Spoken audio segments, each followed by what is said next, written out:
I'm Rodney Lover, dealer principal at Lover's AtWork Office Furniture, and this is Behind the Business with London Inc.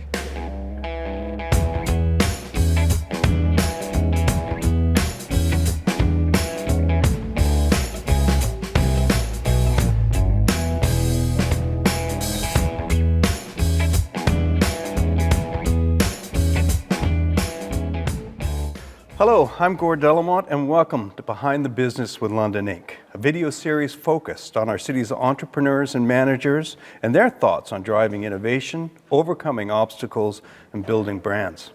Today we're delighted to sit down with Rodney Lover, dealer principal with Lover's AtWork Office Furniture, a leading provider of office furnishings and design services in London and right across southwestern Ontario.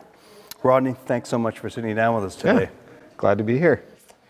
How have things been for you and Lovers AtWork over the past several months? We've been busy throughout, and thankfully the Ontario government allowed those of us that were serving businesses to operate. So we full on jumped into serving those working at home and continuing to help those that we're trying to still organize their business around the controls that they needed to put in. Can you speak to some of the direct changes that you've made? Obviously, you mentioned the home market, which I'm sure you were dealing with previously, but not to the extent you are now. We really leaned into our other geographies. So through e-commerce and our online, we've been selling really strongly in Montreal area, a little bit farther east and right out to Vancouver. We had to make a little bit of a mind shift there, but we're full bore into those other markets really. Right. Yeah. The pandemic has, sort of tested the mettle and the resolve of business owners and managers like nothing else in the past. But I think, it's also tested creativity and strategy because it's really brought them to the forefront and brought them to the forefront quickly. Do you have a system for adapting to change and pushing forth change? Just trying to keep our eyes open, both in our industry and the world. Connecting with people farther afield, and it may only be an hour drive. And prior to the pandemic, we were doing that. Connecting on the phone, connecting through email, and serving people a little bit more at a distance.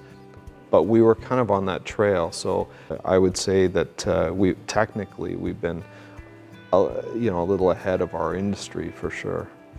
I think you're also sort of uniquely positioned to comment on the changes that the pandemic has brought about to the workplace. So whether that workplace for people is now at home, or if it's in the office, they're still in the office, or it's I'm planning to go back to the office, or they're looking at a hybrid model. Where do you see this going, and how does Lovers AtWork fit in? We're going to have a hybrid of remote workers for sure, whether people are working at home, a day a week or all week. And then we're also going to have workplaces that just in turn embrace maybe a little less people in that space at one time and have more room for people to feel comfortable, moving around, working.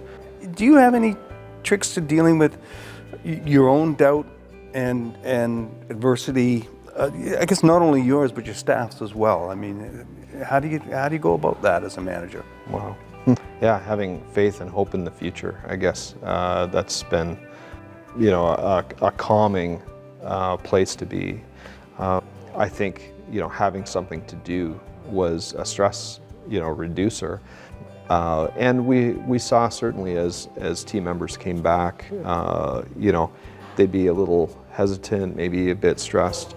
But within days of, being here, having a purpose, working with the rest of the team, stress would be relieved. Listen, thank you so much for sitting down with us, sharing your insight, your wisdom, and continued success with Lovers AtWork. Yeah, thank you very much. Thanks.